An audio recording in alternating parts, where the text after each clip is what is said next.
Thursday evening, Friday Eve, we call it. It's your 8 o'clock tropical update, and we do find ourselves in the heart of the Atlantic hurricane season. Here we are, September 18th. Statistical peak is September the 10th.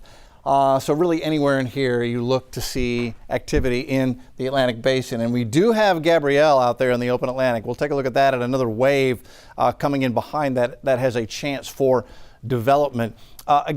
Again, this time of the year, you can get development anywhere in the Atlantic basin, the Gulf, the Carib, the East Coast. The main development region out here becomes active, and that's where we've had a couple of storms try to develop recently. Got another one's going to try to do it later on this week. Again, the forecast from Colorado State is for 16 named storms. That is in the same ballpark as NOAA's outlook, which would be a couple of storms above normal if that forecast were to verify at 16. They're calling for 8 hurricanes. We've had 1 so far this year. They're calling for 3 majors. That same 1 hurricane was our lone major hurricane so far this season. And so far, the storm count and activity is significantly behind where we would expect to be at this point in the season. We're more than 30% behind on accumulated cyclone energy index measurements, 30% behind where we would be in a normal season, and we're even more than that behind the forecast that called for an above normal season. So we've got some catching up to do if we're going to get to normal or meet the above normal forecast from NOAA and from Colorado State. We've had Andrea, Barry, Chantal, Dexter, and Fernand all weak little tropical storms. Gabrielle is barely a tropical storm right now. So those have been the 1, 2, 3, 4, 5, 6 tropical storms, and we've had the 1 hurricane. That was the 5th storm of the season. That was Hurricane Erin, and that one lone hurricane went to Cat 5. If you'll remember, this one grazed the islands just north of the Caribbean, but it missed them completely, did not make landfall anywhere. The eye never crossed land before it turned north into the North Atlantic. So that's our season so far. If we're going to go to 16 storms, that would take us all the way to Pablo, and we've got quite a ways to go if we're going to get to Pablo. But you never know. Even though things have been relatively quiet, especially for we here in Texas, things can change overnight this time of the year. So again, your job is to watch the tropical update once a day, every day. So in case something changes, no one gets caught off guard. That's what we're doing here. Looking at Gabrielle, there is the tropical storm, barely a tropical storm. We'll take a closer look at that. And then this is where our wave that's on the west coast of Africa is about to step off. And in a day or two, it's going to get into this region where Hurricane Center gives it a 20% chance for development over the next 7 days. You will also notice no development expected in the Carib or the Gulf, so nothing knocking on our doorstep to threaten us, at least as of this evening. We look at ocean heat content. How much energy is there available for a tropical storm or hurricane if it were to get in the Caribbean? Well, there's a bunch, especially in the Northwest Caribbean Sea. That's where we have the highest amount of energy to feed a tropical storm or hurricane, but there's nothing there and nothing forecast to be there, at least for the moment. There's still enough energy in the Gulf and really plenty of energy out here for a system to form. We talked about this quite a bit. Sea surface temperature, so that ocean heat content takes into account the skin temperature, sea surface temperature of the ocean, and how deep that warm water goes. What you need at the surface are temperatures that are 80 degrees or above. With 80-degree surface temperatures, you can get a tropical storm all the way to a Cat 5 hurricane. You just have to be at 80 or above, and that checks that box for enough energy. And you can see plenty of warm water, 87 in the Gulf, 85 West Carib, 85 Central Carib, 84 to 82 in the main development region here. So there's plenty of warm water, plenty of energy for systems to feed on. And as we've also mentioned, just because you have warm water does not mean you're going to have a busy hurricane season. You could have 90-degree water plus across the basin, and it doesn't mean you're going to have a busy hurricane season. It's just checking a box. There's enough energy for a storm to form. All right, here's what we have right now. That is Tropical Storm Gabrielle, barely hanging on to life.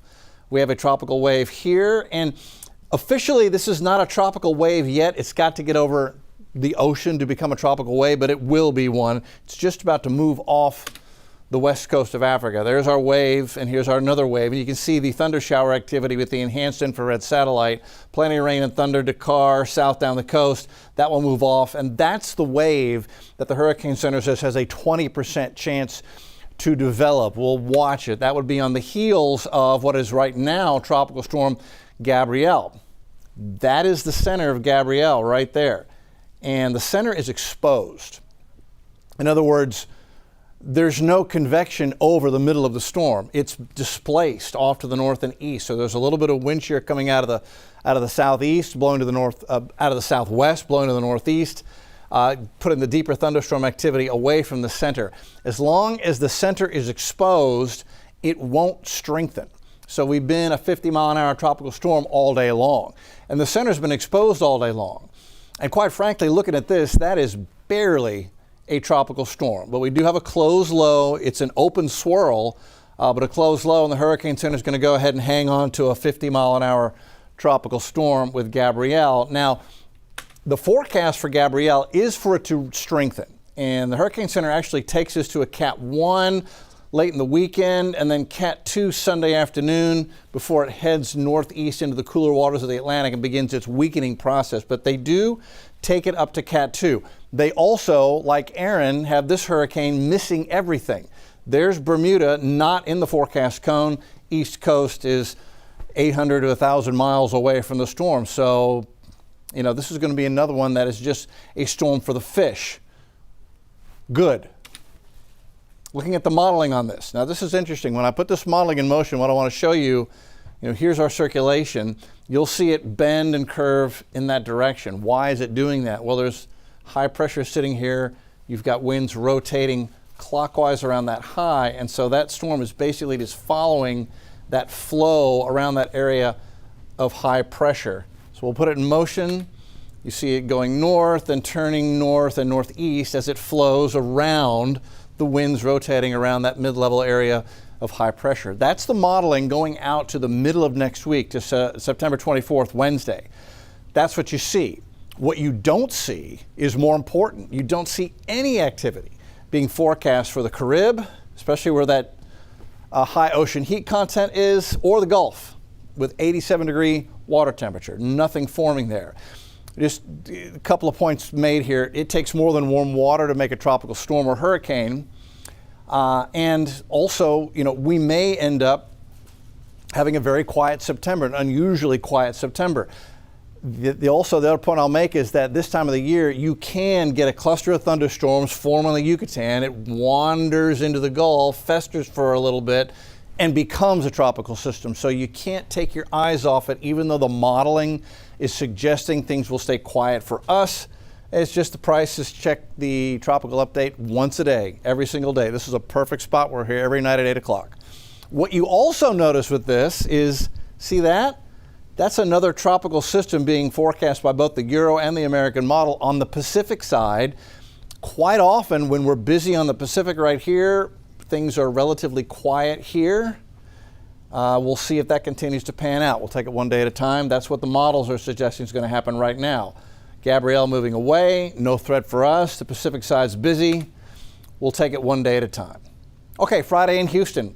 Summer continues for us. 72 in the morning, 91 by noon, 95 in the afternoon, 20% chance for a stray shower tomorrow afternoon on a very more mid-August day, more like a mid-August day in September tomorrow. The extended forecast, summer continues into the weekend, but we do have some changes coming. Notice the rain chance. Up to 40% Sunday, 50% chance. So half the area gets a rain chance Monday, Tuesday, and Wednesday. That is actually as a front approaches from the north and west.